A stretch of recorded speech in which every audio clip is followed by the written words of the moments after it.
Welcome to Taking Care of Business on News Talk 1180 KERN for the best in Saturday Talk Radio at 1 o'clock and on 1230 KGEO at 10 o'clock Saturday.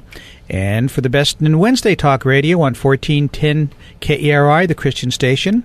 We're now on 1000 KKIM in Albuquerque, New Mexico, and also 3 times on the internet on knookmedia.com, serving Richmond, Oakland, and the San Francisco Bay Area. Plus, you can catch any of our shows for the last 4 years on the internet at The Clay and Marty Show. Your host is Clay Koerner, and I'm Marty Pay, and our producer is Greg Held. Hey, Clay, that was a great show last week with Elon Carr, former JAG officer and the L.A. Deputy District Attorney, and he's a candidate for Congress in Henry Waxman's old district. 21 people were running for that office in Waxman's district. Yeah, and I think he's the leading Republican. So actually, he's the only Republican. He's the only Republican. Yeah, so. Then we had our old friend Sally Pipes on, president of the Pacific Research Institute, talking about Obamacare. To me, Sally's the most knowledgeable person in the country on Obamacare. She's really, Other than really me, good. you mean? Well, including you. Oh, thank you. Yeah, I'd have to say including you. Well, we've got a fun show lined up today. We've got, in the second half, we've got Romeo Aguilar talking about a seat he's running for. But on the air with us right now, we've got a very, very special person, somebody that I've been looking forward to talking to, coach for the Rose Bowl winning UCLA Bruins and the Super Bowl winning St. Louis Rams, Coach Dick Vermeil. Coach, welcome to Taking Care of Business. Nice to be with you guys. So, Coach, you're going to be at an event here in Bakersfield on April 26th, the Honor Flight Gala event? Yes, I am. Mm-hmm. And you're going to be the main speaker at that event? Well, it looks that way. I'm just coming in to try to make a contribution to the program that Don Levisi told me about that's going on there, and the Honor Flight in Kern County. And I've been involved with it before in Missouri, and I was very impressed with it. And I just think it's a way to give something back to some wonderful people.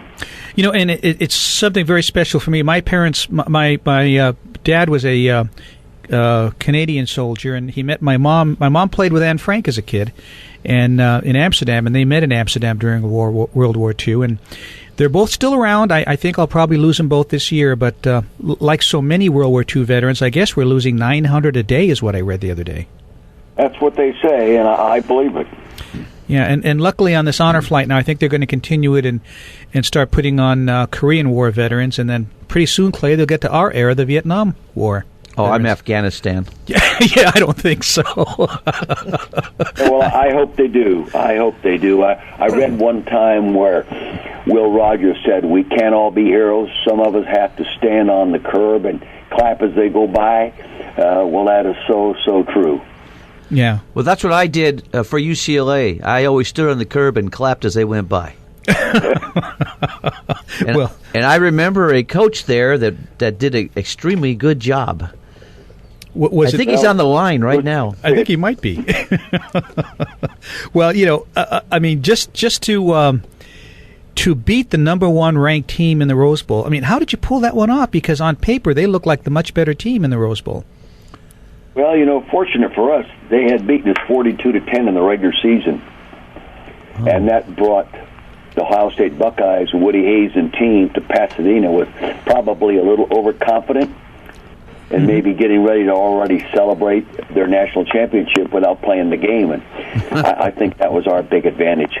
Probably a lot overconfident, wouldn't you say?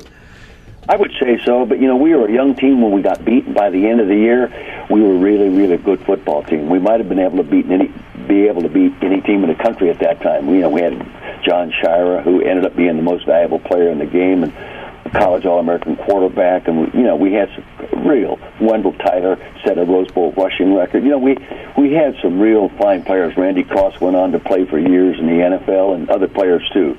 So, you know, when you have those kind of players and the kind of coaching staff that I had there, coaching and competing against a team that's overconfident, you got a chance. You know, you didn't have to beat any other team. You beat the best team in the nation. Well, on paper they were. Yeah. They were a fantastic team. I think they were undefeated, weren't they, when they came in? Yes, they were. You know, and they had, two-time Heisman Trophy winner playing in the backfield, and Archie Griffin, if you'll remember, and they had a number of players that went on and became first-round picks. Tim Fox and these kinds of guys. a great football team. Mm-hmm. Our guest by phone is Coach Dick Vermeil of the UCLA Bruins, the Philadelphia Eagles, and the St. Louis Rams. Coach, why did you leave the Bruins? Well, I left there to accept an NFL coaching job with the Philadelphia Eagles, and you don't get many opportunities to do that, and I turned it down at first, and then I thought about it for a week, and I said, 2 years from now I could be getting fired at UCLA for not winning enough games because we had set a pretty high standard, and you get this opportunity in a 5-year contract, you should go, so I went. Well, speaking about the Philadelphia Eagles, obviously, Invincible comes up, which is a very, very great movie. I loved it. I watched it again the other night with my wife just to show her the movie. I had the opportunity once, Coach, years ago to sit at a luncheon with Gail Sayers, and I asked him about Brian's song. I said, is that movie accurate? And he surprised me. He said, it's right on the button. He said, there isn't anything wrong with that movie. Was Invincible pretty correct, or did Hollywood take a few liberties with it? Well, the story was correct, but Hollywood did take some liberties with it, believe me. You don't leave training camp and go play sandlot football in the rain and mud next to a bar in a neighborhood during training camp, those kinds of things.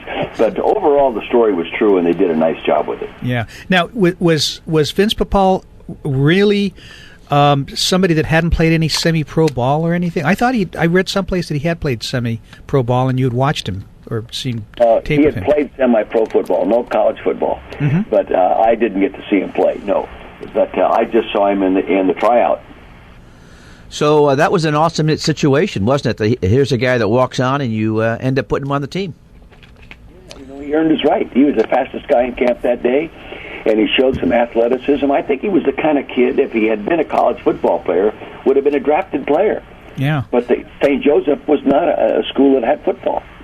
I want to give a phone number out for those people that are interested in coming to the Honor Flight, which is going to be the gala event that our guest coach is going to be the main speaker for. That event is going to be on April 26th here in Bakersfield.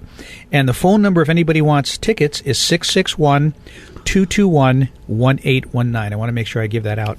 Speaking of that movie, something that I thought was interesting, and you really took a gamble with it, and it paid off. And for those people that haven't seen that movie, what the coach did was he opened it up on a Saturday and said, hey, if any of the fans want to come try out for the team, now's your chance. And you had a wide variety of people trying out for the team. Was that a true event? Did you actually do that?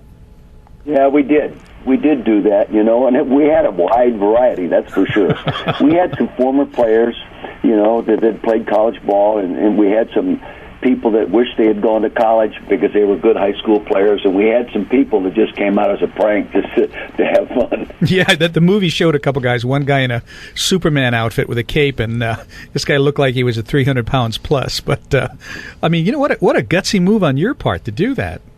Did you catch a lot of... It didn't cost much money, yeah, and we didn't have any draft choices. So we felt you never know. You find one or two guys, it'd be worth it. Well, and plus, what a great publicity stunt. I mean, what a way to get the fans even more involved. And but that was a gutsy move on your part. I had a question. Risk, believe me. I was curious. I know that there's a lot more money, I believe, in the pro ranks. But other than money, did you enjoy coaching in the pro ranks or the college ranks, and why? Well, I enjoyed them all: high school, junior college, the college, and the pros. But the pros, for me, were the best because it was all football. There was no summer job program, no academic evaluations, no recruiting. Yes, there's scouting, but it's different. They don't have a choice if you draft them, So if I were to list number one, I'd put the NFL.